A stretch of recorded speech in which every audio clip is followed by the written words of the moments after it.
Halo sobat nih, Megas lagi Magic Emperor. Langsung aja kita gaskun. Mereview sedikit dari part sebelumnya setelah Zauvan memanggil Kaisar sebagai kampret tua di hadapan para patriark aliansi ini. Wah, di sini Zauvan pun ternyata ia juga tidak dapat menemukan cucu di tempat ini. Hal itu pun membuatnya curiga, sepertinya ada yang terjadi sesuatu dengan gadis itu. Tapi di sela-sela itu juga Zauvan ia pun mendengar rombongan dari putra mahkota dan juga pangeran ketiga datang untuk mengunjungi dirinya. Ya, kedatangan putra mahkota membuat Zauvan pun sempat berpikir kalau sebelumnya ia juga pernah bertemu dengannya satu kali. Putra mahkota, ia meninggalkan kesan kepada diriku sebagai seorang pria licik dan juga tajam, serta ia akan menyeret dirinya sendiri masuk ke dalam perselisihan keluarga bangsawan. Bocah ini seperti seekor rubah tua. Namun kini ia mengambil inisiatif untuk datang mendekati kami. Sudah pasti ia memiliki tujuannya sendiri. Lantas apa tujuan ia datang ke tempat ini? Mari kita lihat, pikir dari Zauvan. Ya, mendengar kedatangan dari putra mahkota dan juga pangeran ketiga membuat para patriark ini pun sadar dan tidak enak hati jika memang harus membuat putra mahkota menunggu. Maka dari itu, pelayan Zhao, yang mulia putra mahkota, telah datang untuk mengunjungi keluarga Luo. Beliau pasti ingin membicarakan sesuatu yang sangat rahasia dengan Anda. Maka dari itu, sebaiknya kami pamit, ujar patriark dari mansion Jianho ini. Ya, kalian sungguh sangat perhatian. Terima kasih, sambut dari Zauvan. Dan benar saja, kini patriark mereka pun meninggalkan kediaman keluarga Luo dan digantikan oleh rombongan para pangeran. Ya, kedatangan para pangeran ke tempat ini dimulai oleh putra mahkota yang bersikap sok akrab dengan keluarga Luo, yang menganggap kalau tempat tinggal mereka ini sungguh sangat luar biasa. Bahkan ia juga berujar, kerumunan yang ada di luar sana benar-benar sangat luar biasa, sampai-sampai menghalangi jalanku, ujar putra mahkota ini. Ya, selama putra mahkota berbicara dengan Yunhai yang merupakan patriark keluarga Luo, di sini Zauvan ia pun melihatnya dari jauh dan ia juga berpikir, pemandangan ini sungguh sangat familiar. Si gendut itu, ia juga melakukan hal yang sama. Sedangkan untuk Yunhai sebagai patriark, ia pun juga memohon maaf kepada putra mahkota. Mohon maaf atas pelanggaran saya yang tidak menyambut kedatangan Anda yang mulia. Tidak, ayolah kita semua ini bersaudara. Kalian telah menjadi bagian dari keluarga kami. Kalian tidak perlu lagi canggung dengan diriku. Panggil aja aku kakak, ujar putra mahkota ini. Ya, karena memang sebelumnya Kaisar telah mengangkat Yunxiang sebagai anak angkat Kaisar. Dengan kesan yang ramah membuat Yunhai pun sempat berpikir, putra mahkota ia sungguh sangat baik, ramah dan juga rendah hati. Namun untuk putra mahkota, setelah ia basa-basi dengan Yunhai, ia pun langsung ke tujuan utamanya, yaitu memanggil Zauvan. Pelayan Zhao, Anda telah menjadi pelayan di bawah surga hari ini. Anda akan bertugas atas seluruh urusan yang ada di Tianyu ini, dan berada di bawah Kaisar langsung, dan berada di atas semua orang. Selamatlah mendapatkan kejayaan Anda yang tiada batas. Saya tahu ini terlambat, tapi saya mohon terimalah ucapan selamat dari saya, ujar putra mahkota itu. Ya, mendengar basa-basi itu di sini Zauvan ia pun tidak begitu menyukainya. Bahkan ia juga berujar, ya, baiklah, lain kali lakukanlah lebih cepat. Mendengar Zauvan yang ngomong seenak jidat membuat pangeran ketiga ia pun cukup kesal. Dan dirinya lah yang telah menjadi saudara tak sedarah dari Zauvan sejak lama membuatnya berujar, Zauvan, kakak pertama telah memberikan ucapan selamat kepada dirimu dengan tulus. Dan begini cara kau berterima kasih, Kayak mana pula kau ini dengan sikapmu itu, Jangan kau pikir aku tak akan menghajarmu, Kakak, jangan hentikan aku, biarkan aku hajar bocah itu. Aku akan membuat bocah ini sadar akan posisinya. Gimbek kau Zauvan. Kau bilang apa? Kau ingin menghajarku? Sini maju bocah kampret. Ya, ditantang oleh Zauvan membuat pangeran ketiga ia pun langsung keringat dingin. Gimbek, mati aku mak. Ia melihat sikap pangeran ketika ia seperti itu. Seperti tidak ada batasan dengan Zauvan, membuat putra mahkota pun sadar kenapa pangeran ketiga ini bisa menjadi saudara angkat dari Zauvan. Lihatlah, mereka berdua ini sama, yang satu jago dan ia suka berakting, angkuh dan juga menjengkelkan, bahkan di hadapanku sendiri yang merupakan putra mahkota. Dan yang satunya lagi, sama aja, nggak ada bedanya. Gak punya kekuatan tapi sok jago. Mereka berdua ini mirip, pikir putra mahkota.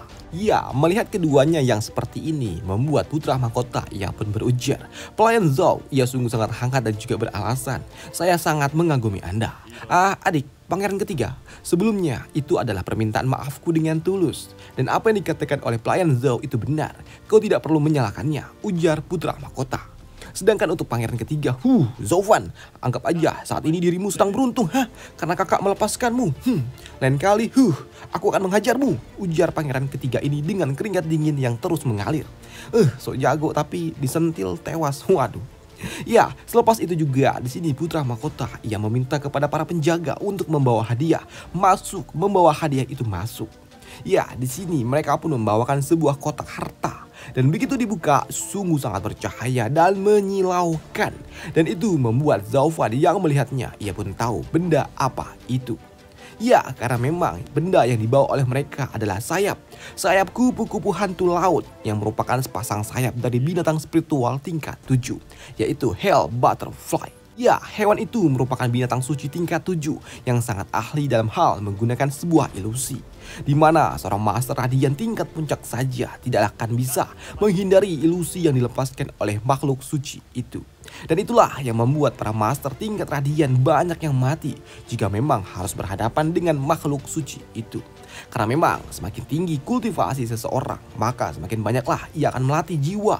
Maka dari itulah serangan jiwa banyak sekali dicari oleh para kultivator tingkat atas. Dan benda inilah adalah sebuah mimpi buruk bagi para kultivator tingkat atas itu. Dan untuk Zauvan yang melihat pangeran dapat mengeluarkan benda tingkat atas seperti ini, membuatnya berpikir, keluarga kekaisaran. Mereka pasti memiliki gudang harta karun yang sudah tertimbun sejak ribuan tahun lamanya. Hingga putra mahkota ia dapat mengeluarkan benda berharga ini dengan sangat mudah. Ini sungguh sangat menarik. Sedangkan untuk putra mahkota, pelayan Zhao, saya tahu Anda memiliki sayap guntur. Tapi Anda telah kehilangannya di dalam pertarungan debat esoterik itu. Maka dari itu, terimalah hadiah ini yang telah saya siapkan untuk Anda. Ya, mendapatkan hadiah yang sangat luar biasa tidak mungkinlah ditolak bagi Zauvan. Baiklah, setiap hadiah layak untuk diterima. Lantas apa yang putra mahkota inginkan sebagai gantinya? Sambut dari Zauvan dengan santainya. Ya, mendengarkan kata-kata yang memang terus terang seperti itu membuat putra mahkota pun menjadi tidak enak hati. Maka dari itu, ia berujar, pelayan Zhao, Anda adalah seorang pahlawan nasional untuk saat ini dan keluarga Luo adalah aset negara. Saya hanya berharap keduanya mau bekerja keras, bekerja sama dengan kami untuk dapat menjaga keamanan kekaisaran ini. Hanya itulah permintaan sederhana saya, ujar putra mahkota. Mendengar itu membuat Zauvan pun tahu makna tersirat di balik kata-kata itu. Kau meminta kami untuk menjadi bawahanmu kah? Berhentilah bersikap bodoh dengan akting payahmu itu. Tapi kata-kata dari putra mahkota langsung disambut oleh pangeran ketiga. Zauvan, terima sajalah kebaikan dari kakak tertua. Apalagi yang perlu kau pertimbangkan, Bukankah itu akan membantumu untuk dapat berusaha lebih keras lagi bagi Tian Yu ini? Ini merupakan tanggung jawab keluarga Luo yang sekarang sebagai bagian penting bagi kekaisaran kita. Mendengar apa yang dikatakan oleh pangeran ketiga membuat Zauvan pun paham makna tersirat di baliknya. Putra mahkota, ia ingin agar keluarga Luo bekerja di bawahnya. Sedangkan untuk si gendut ini, ia mengganti makna tersirat itu agar keluarga Luo mau bekerja untuk Tian Yu. Maka dari itu, menerima hadiah ini akan menjadi sangat layak. Dan jika dilihat dari apa yang dilakukan oleh si gendut ini, memang terlihat ia seperti ingin membantu putra mahkota. Tapi sebenarnya ia malah membantu keluarga Luo lepas dari genggaman putra mahkota. Berpihak kepada putra mahkota dan membantu Tian Yu, itu memiliki arti yang berbeda. si gendut ini, ia sungguh pandai dalam berakting. Hahaha, dia ternyata cukup pintar. Aku juga penasaran apakah putra mahkota paham apa maksud dari si gendut ini. Hahaha. Ya, si gendut inilah, ia sungguh sangat pintar dan ia juga membuat hadiah dari putra mahkota ini menjadi sia-sia. Hahaha. Ya, selepas itu kini pertemuan mereka pun akhirnya berakhir. Dan kini para pangeran mereka pun pamit. Saya pamit dulu. Ya, mohon jaga diri Anda. Sambut dari Zaufan. Ya, selepas kepergian para pangeran itu, di sini Zaufan pun juga berujar. Sepertinya putra mahkota, ia belum paham bahwa pangeran ketiga telah menusuknya dari belakang. Dan untuk melayani Tian Yu, itu bukanlah masalah bagi diriku. Lagi pula, masa depan Tian Yu memangnya untuk siapa? Sedangkan di sisi lain, selepas kepergian para pangeran, di sini putra mahkota ia pun berterima kasih kepada pangeran ketiga. Adik ketiga, terima kasih telah datang bersama diriku. Dan jika tidak, ini akan mustahil bagi diriku untuk dapat berteman dengan Zaufan yang memang sangat sombong. Bahkan jika aku datang sendiri sebagai putra mahkota, ia tetap pasti tidak akan memandang diriku. Ya kakak, tenang. Tidak perlu merasa seperti itu kakak. Kau dan aku adalah saudara yang memang akrab. Tentu saja aku akan membantu dirimu sambut pangeran ketiga ini. Walaupun sebenarnya ia sendiri memiliki rencananya sendiri di balik tindakannya itu. Tapi kakak, bukankah kau selalu saja tidak setuju untuk kita terlalu dekat dengan keluarga bangsawan agung? Lantas kenapa? Kenapa kali ini kau mendekati keluarga Luo? Ya, di sini putra mahkota pun ia menjawab, tidak adik. Kau pikir pasti aku melawan dekret dari kekaisaran, bukan? Hanya saja ini cukup berbeda. Karena memang ayahanda ia semakin tua dan kekuasaannya juga semakin luas. Dan dengan keluarga Luo dan juga gerbang kaisar yang seperti air dan juga api, itu akan menjadi mudah bagi Tian Yu untuk jatuh ke dalam kekacauan. Dan tentu saja hal itu hanya akan membebani kesehatan kaisar. Dan sebagai anaknya, aku harus meluruskan semuanya. Dan itulah kenapa aku ingin dekat dengan keluarga Luo yang memang sedang berada di masa kejayaan mereka. Agar aku dapat bisa tenang di dalam menghadapi apapun di masa depan nantinya. Ini semua aku lakukan demi membawa keseimbangan bagi Tian Yu ini, ujar putra mahkota itu meyakinkan pangeran ketiga. Kakak, kau sungguh sangat perhatian kepada rakyat dan juga ayah. Aku sungguh sangat kagum dengan dirimu. Katakanlah kepadaku apapun yang kau mau. Aku akan membantumu kakak, memenuhi semua permintaanmu. Hanya inilah yang bisa aku lakukan untuk dapat membagi beban yang kau dan ayah pikul, ujar pangeran ketiga ini. Baiklah, adik ketiga, aku berterima kasih dengan niat baikmu. Dan jika saja adik kedua memiliki sedikit aja kebaikan seperti dirimu, aku yakin kita bertiga bisa melakukannya jika kita terus bekerja sama. Tidak, kau harus bersemangat kakak. Aku yakin kakak kedua pasti ia akan membantumu suatu saat nanti, ujar pangeran ketiga ini dengan antusiasnya. Baiklah, kuharap hal itu benar. Tapi ya adik, saat ini aku masih memiliki banyak urusan. Ada beberapa dokumen yang memang harus diselesaikan. Maka dari itu aku pamit dulu, ujar putra mahkota itu. Dan kini akhirnya mereka berdua pun berpisah. Namun selepas kepergian dari pangeran ketiga, kini putra mahkota yang awalnya dapat tersenyum, kini tiba-tiba saja raut wajahnya pun berubah. Dan ia juga merasa jijik dan memandang rendah pangeran ketiga. Dasar babi besar, sungguh sangat cerewet sekali, benar-benar menjijikkan, ujar putra mahkota ini kepada pangeran ketiga. Ya, selepas bersama dengan pangeran ketiga, kini di sebuah lorong pinggir kota, putra mahkota ia pun datang bersamaan dengan rombongannya untuk dapat menemui seseorang. Dan begitu ia bertemu dengan orang itu, ia pun berujar, "Salam hormat, Perdana Menteri Zugi." Ya, putra mahkota ternyata ia bertemu dengan Perdana Menteri Zugi dan juga dua pengawalnya. Ya, yang mulia, dengan tatapan Anda yang sangat percaya diri, saya yakin rencana itu seharusnya telah berhasil, ya kan? Ya, kurang lebih seperti itu tuan. Namun Zaufan, ia sungguh sangat angkuh dan itu membuatku sangat emosi. Namun hal itu tidak dapat aku tunjukkan di hadapannya. Ya, mendengar hal itu membuat Perdana Menteri Zugi, ia berujar, ya, yang mulia, mohon bersabarlah, Zaufan memang seperti itu. Ia sungguh sangat sombong karena ia belum pernah mengalami kegagalan yang sebenarnya. Bahkan Lengucan aja ia telah menjadi korbannya. Jadi wajar bagi dirinya untuk sombong. Karena memang begitulah sikap dari sifat orang-orang berbakat. Ya, mendengar hal itu membuat putra mahkota ia berujar, tapi tuan, orang sombong itu, suatu hari nanti ia akan mengambil alih posisimu sebagai Perdana Menteri. Iya, Anda benar. Anda juga telah mendengarnya sendiri bukan? Bagaimana Kaisar telah menganugerahkannya gelar pelayan terbaik. Dan apa artinya? Ya, menjadi Perdana Menteri. Saat ini Kaisar ia sedang membuka sebuah jalan seorang pejabat yang sekiranya mampu untuk dapat membimbing seorang kaisar baru. Dan dengan cara yang dimiliki oleh Zofan, mungkin saja ia tidak biasa dan juga kasar, tidak seperti diriku. Tapi kami memang memiliki satu aspek yang sama, yaitu pantas untuk menjadi seorang Perdana Menteri. Ya, aku paham Perdana Menteri Zugi, ujar putra mahkota ini. Tapi aku sungguh sangat tidak tahan dengan sikap dari Zofan itu. Membayangkan aja aku harus berurusan dengan dirinya setiap hari setelah aku menjadi kaisar.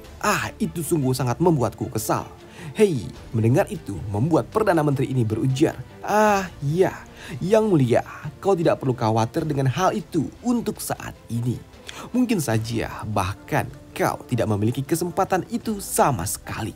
Hei, mendengar apa yang dikatakan oleh Perdana Menteri Zugi membuat putra mahkota ia pun bertanya, apa maksudnya? Apa maksudmu?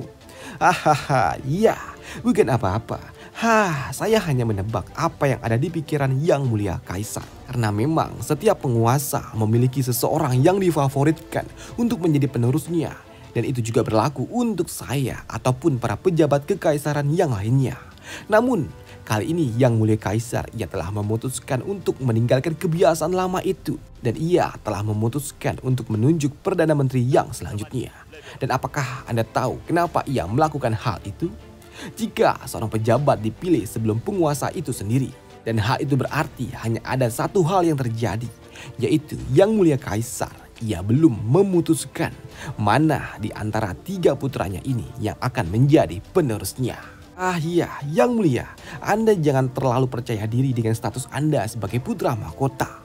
Karena itu bukanlah hal yang akan dapat memberikan keuntungan apapun di dalam perebutan kekuasaan ini. Hei, mendengar apa dikatakan oleh Perdana Menteri Zugi tentu saja membuat putra mahkota ini pun syok. Tidak, bagaimana mungkin ini bisa terjadi? Ini tidak mungkin. Di sini Perdana Menteri Zugi ia pun juga berujar, ya, yang mulia putra mahkota, apakah Anda mengerti kenapa saya menyarankan agar Anda untuk dapat mendekati Zofan? Ya, karena jika salah satu dari kalian memiliki kesempatan yang sama, semuanya akan bergantung dengan pada siapa yang paling dekat dengan Perdana Menteri di masa depan. Dan hal inilah yang menentukan siapa di antara kalian yang akan menjadi kaisar yang selanjutnya. Dan tentu saja jika Anda yang mulia putra mahkota dan Zofan tidak bisa saling merangkul satu sama lain, saya sarankan agar Anda untuk menyerahkan takhta itu. Dan menjadi seorang bupati itu juga tidaklah buruk sama sekali. Iya, mendengar apa yang dikatakan oleh Perdana Menteri membuat putra mahkota ini pun sadar kalau ia berada di ujung tanduk. Dan itu juga ia harus merubah semua pola pikirnya demi dapat menjadi kaisar yang selanjutnya. Tidak mungkin. Perdana Menteri Zugi. Iya, terima kasih atas nasihat dari Anda. Aku mengerti maksud Anda. Maka dari itu saat ini apa yang harus aku lakukan? Pikir dari putra mahkota itu. Selepas itu, kini mereka berdua pun akhirnya berpisah. Dan melihat Perdana Menteri Zugi memberikan saran yang sangat luar biasa kepada putra mahkota, membuat pengawalnya pun bertanya, Tuan, apakah Anda sungguh-sungguh ingin membantunya meraih tahta kaisar? Apa? Membantunya? Aku bukanlah orang yang segabut itu hingga mau membantunya mengambilkan sebuah berlian untuk dirinya. Tidak. Kaisar ia melakukan hal ini memuji keluarga Luo sebesar itu karena memang ia memiliki rencana untuk kebutuhan 3 pihak. Membuat para harimau saling bertarung dan ia akan mengambil keuntungannya. Tapi apakah Kaisar ia berpikir kalau aku akan diam saja melihat hal itu? Tidak, aku akan membuat keluarga kekaisaran ini menjadi terjebak di dalam kekacauan yang ia buat sendiri. Dan menggoyangkan kekaisaran ini hingga membuat kaisar itu sendiri bingung dengan apa yang telah ia buat. Karena memang awalnya ia menginginkan kekacauan. Baiklah, aku akan membantunya untuk dapat membuat neraka untuk kekaisaran ini sendiri. Ya, kita hanya perlu menunggu dan melihat siapa malaikat kematian mana yang akan mengambil keuntungan di akhir permainan ini. Ya, mendengar apa yang dikatakan oleh Perdana Menteri kalau ada rencana besar di balik ini semua membuat para penjaga ia pun syok. Perdana Menteri, Anda sungguh sangat luar biasa cemerlang. Sedangkan di sisi lain di kediaman keluarga Luo, putra mahkota sepertinya ia sedang mencari dukungan. Dan ibu kota kekaisaran ternyata sungguh tidak setenang yang terlihat. Ya, hal itu pun dibenarkan oleh Zofan. Di sini Zofan pun juga sadar apa yang dilakukan oleh putra mahkota. Ya, keluarga Luo saat ini sedang berkembang dari hari demi hari menjadi lebih kuat lagi.